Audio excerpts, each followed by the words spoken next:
Welcome back, everybody. Derrick Soo, your Oakland special election mayoral candidate. Well, today I want to talk about my cruise ship program and how it benefits everybody in the city of Oakland, including the well-to-do. First of all, those ships, each one of those cabins is owner-occupied. Owner can only own one unit, period. And the reason why this is so is because this owning these cabins is not a pathway to getting rich, because you're not able to resell these, period. You have it. There is a process. When you go to sell your unit, you're not making money. What you're essentially doing, you're making back the interest plus the value that you have embedded in that homeowner association program. And so whatever you paid is what you're going to get out 100%. And that includes your self-insurance deposit and your ship replacement value deposit. So if you paid $159,000 for your particular cabin, you had it for 10 years, you might expect to get $10,000 of additional value, depending on what the cost of living that your COLA ends up being for that period that you are living within that unit. And the reason why you're not making money, this is Oakland's program. This is a program. It is your absolute last safety net, period. And those of you that have complained and talked to me about the high cost of rent, this deals with that. Because a lot of you, I hear $2,000, $3,000, $4,000 of rent for an apartment in Oakland, and it's killing you. We get that, and you say, if there was a way I can get my just cut that in half, I could get by. Well, let's do something even better, because like I've been saying, I want to increase the home ownership throughout the city of Oakland. Oakland has a dismal 38% home ownership currently. And so that means that's a very high number for rental and non-ownership. And the optics on that low of home ownership is that there's very low confidence in the government, very low confidence in the economy, and very low confidence in personal safety. And with 38%, it says that there's no quality of life. That's the message that sends. And so we want to get the home ownership of Oakland back up to the national average of 52 to 53%. And how are we going to do that?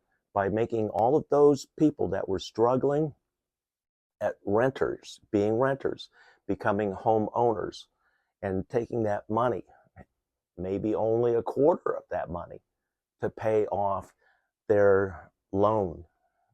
Or they may have other means to secure those cabins. And it's about the ownership, because now you have a place of permanency.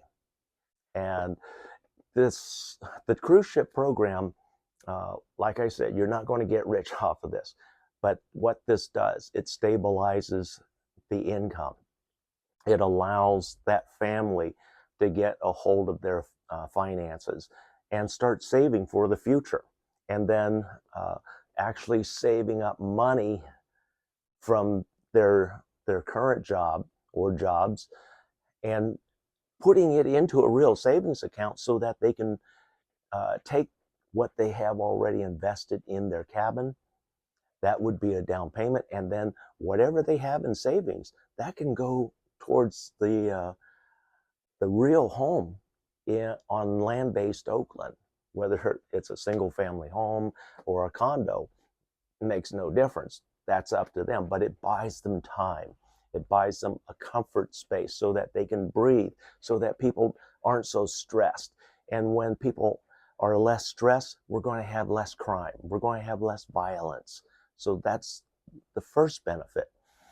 And while they're able to save up for a home back in on land, proper land, in the highly competitive real estate market, they can choose to go back there, or they can choose to stay in the city program on board the cruise ship, because they're going to enjoy a lifestyle like nobody's business, and they don't have to make a whole lot of money because, number one, they'll have their housing expenses set.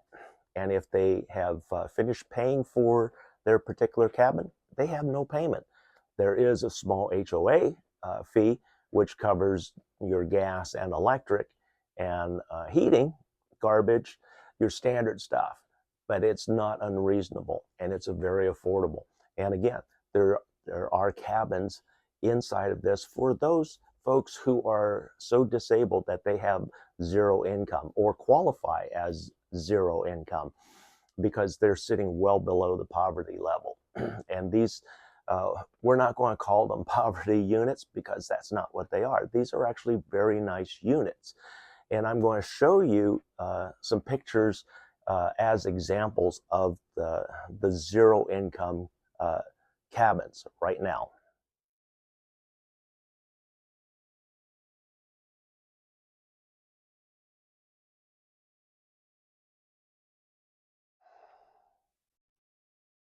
Okay, so you saw the cabins that relatively have no market value, and because those are considered cruise quarters for the ship, and so there are typically 800 to 850 of those units.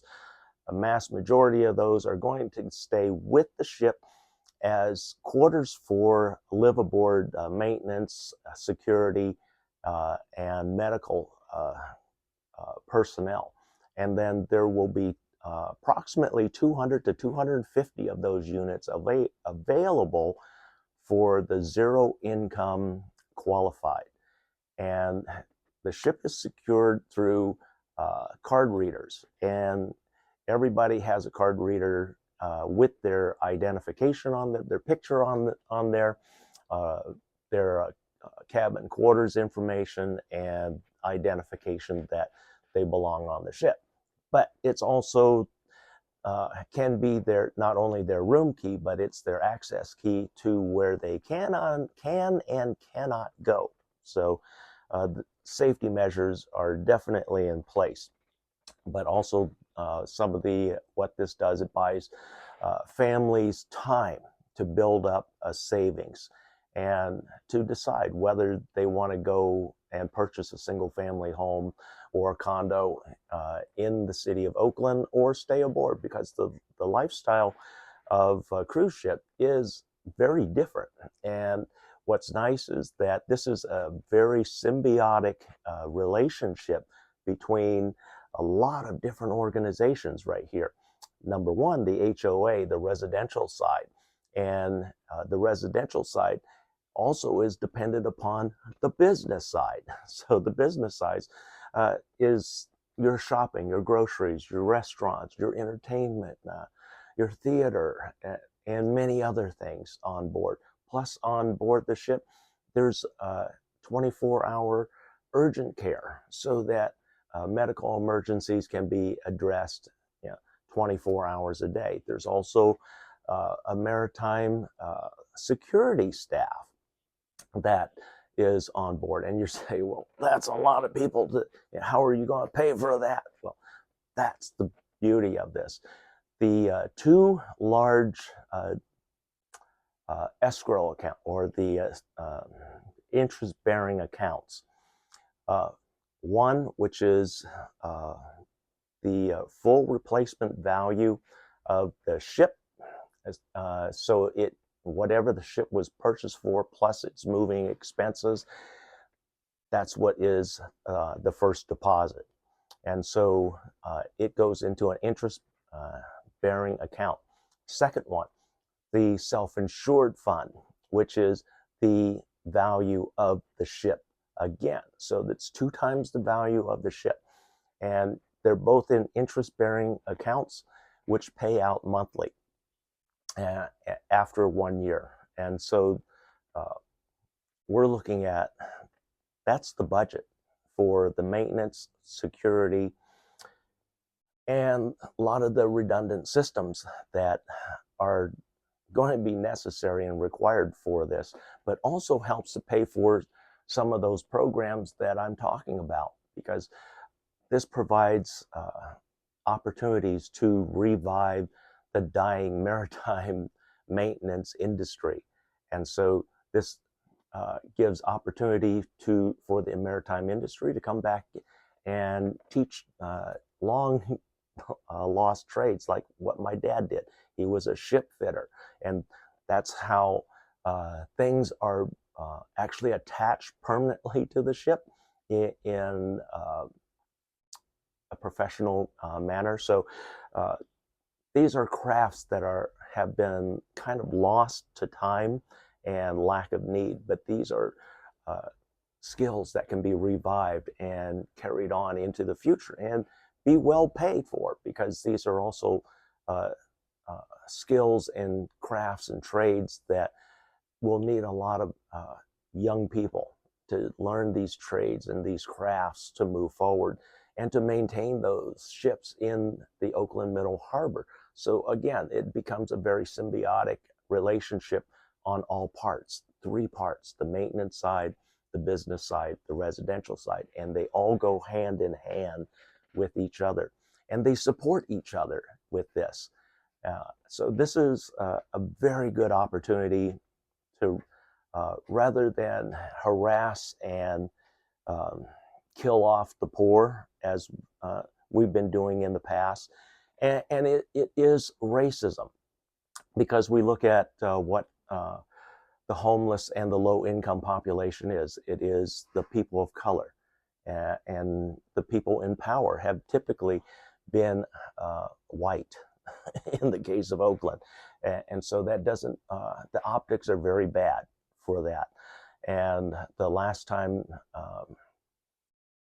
we just finished today a memorial for our deceased homeless that we lost here in 2023 and this year in 2024. And it's a very solemn occasion. I was there, and there were a lot of people in tears. It's that moving. And we want to find a pathway to lift people up out of poverty, rather than push them out of the city of Oakland or push death upon them. We push prosperity and justice on these folks that in the past have been ignored and left to die. Thanks for joining me. If you're not already subscribed to Zenny62, please subscribe.